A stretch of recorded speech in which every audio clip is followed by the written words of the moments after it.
제55편 다윗의 마스길. 인도자를 따라 현악에 맞춘 노래. 하나님이여, 내 기도에 귀를 기울이시고 내가 간구할 때 숨지 마소서. 내게 굽히사 응답하소서.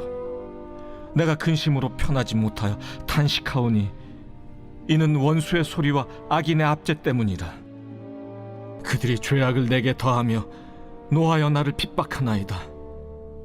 내 마음이 내 속에서 심히 아파하며 사망의 위험이 내게 이르렀도다. 두려움과 떨림이 내게 이르고 공포가 나를 덮었도다. 나는 말하기를, 만일 내게 비둘기같이 날개가 있다면 날아가서 편히 쉬리로다. 내가 멀리 날아가서 광야에 머무르리로다.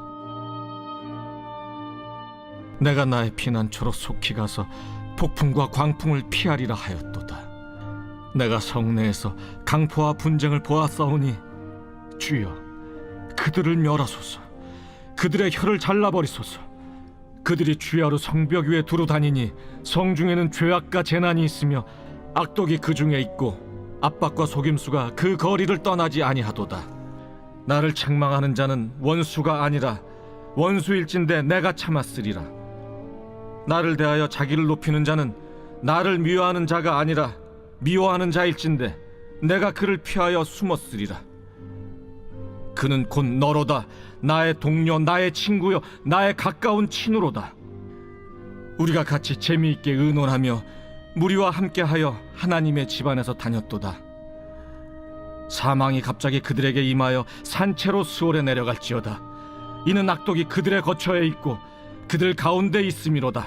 나는 하나님께 부르짖으리니 여호와께서 나를 구원하시리로다. 저녁과 아침과 정오에 내가 근심하여 탄식하리니 여호와께서 내 소리를 들으시리로다. 나를 대적하는 자 많더니 나를 치는 전쟁에서 그가 내 생명을 구원하사 평안하게 하셨도다. 옛부터 계시는 하나님이 들으시고 그들을 낮추시리이다. 그들은 변하지 아니하며 하나님을 경외하지 아니함이니이다. 그는 손을 들어 자기와 화목한 자를 치고 그의 언약을 배반하였도다. 그의 입은 우유 기름보다 미끄러우나 그의 마음은 전쟁이요 그의 말은 기름보다 유하나 실상은 뽑힌 칼이로다. 내 짐을 여호와께 맡기라. 그가 너를 붙드시고 의인의 요동함을 영원히 허락하지 아니하시리로다. 하나님이여, 주께서 그들로 파멸의 웅덩이에 빠지게 하시리이다. 피를 흘리게 하며 속이는 자들은 그들의 날에 반도 살지 못할 것이나 나는 주를 의지하리이다. 시편 55편은 가까운 친구가 원수로 변하여 자신을 공격하는 상황에서도 하나님을 향하여 기도하는 다윗의 개인 탄원시입니다. 1절부터 2절까지 다윗은 하나님께 자신의 기도를 귀 기울이시고 내가 간구할 때 숨지 마시고 또 내게 좀 관심 좀 가지고 응답해 달라고 간구합니다. 이것은 다윗의 상태가 지금 매우 긴급함을 나타내고 있습니다. 3절에서 5절까지 현재 기도하고 있는 자신이 고통이 어떠한지를 다윗은 하나님께 고백하고 있습니다. 원수들의 소리와 악인의 압제는 다윗을 근심하게 만듭니다. 원수들은 악당과 분노를 마치 쓰레기통처럼 자신에게 쏟아놓습니다. 이러한 상황이 다윗의 마음을 얼마나 상하게 했던지 다윗은 죽을 것 같은 두려움과 떨림 그리고 공포를 경험하고 있습니다. 이러한 삶은 어쩌면 바쁜 도시의 삶과도 관련이 있습니다. 많은 사람과 부대끼며 벌어지는 고통에 힘들어하는 다윗은 6절부터 11절까지에서는 자신에게 만약 비둘기 같은 날개가 있다면 이 답답한 도시를 떠나 아무것도 없지만 자신을 공격할 적이 없는 광야로 또 오직 하나님께만 집중할 수 있는 그곳으로 날아가 좀 쉬겠다고 고백합니다. 그러면서 다윗은 도시에서 자행되고 있는 7가지 악의 특성인 강포, 분쟁, 죄악, 재난, 악독, 압박, 속임수를 사람처럼 의인화시켜 표현하면서 이것들을 도시에서 없애달라고 하나님께 요청합니다. 12절에서 18절의 말씀은 다윗을 그렇게 힘들게 했던 원수의 정체가 폭로되는데 그 사람은 바로 자기가 한때 너무나도 친했던 친구였습니다. 차라리 원수가 자신에게 그랬다면 참았을 것이고 숨었을 것인데 같은 교회에 다니며 같이 교제했던 자가 자기를 공격하니 다윗은 영혼이 상한 것처럼 심한 고통에 탄식합니다. 그 속에서 다윗이 붙드는 것은 영원하신 친구이신 바로 하나님입니다. 예수님도 자기를 친구라고 표현하셨는데 다윗 역시 친구의 배신의 고통 속에서 더욱더 친구 되시는 하나님을 붙들고 있습니다. 친구는 자기를 버려도 하나님은 나를 구원하신다. 친구는 내 소리를 무시하여도 하나님은 내 말을 들으신다. 친구는 나를 불안하게 하고 초조하게 하지만 하나님은 나를 평안하게 하신다는 것을 다윗은 믿음으로 고백하면서 하나님께서 그 원수들의 악을 반드시 심판하실 것을 간구합니다.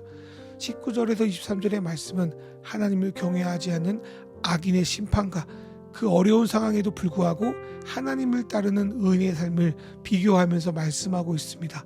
악인은 어떤 기회를 줘도 변하지 않습니다. 하나님은 결국 그들을 낮추실 것입니다. 그리고 악인은 자신에게 잘해주는 이들과의 약속을 파기합니다. 악인은 말로는 자기의 삶을 좋게 포장하지만 실제로 그 마음은 전쟁통입니다. 그리고 그 말 뒤에는 날카로운 칼이 숨겨져 있습니다. 시인은 하나님께서 이 악인들을 파멸의 웅덩이에 빠지게 할 것이고 그들에게 허락한 날들의 반도 살지 못하게 할 것이라고 선포하고 있습니다. 여기서 나오는 날들은 수명을 의미합니다.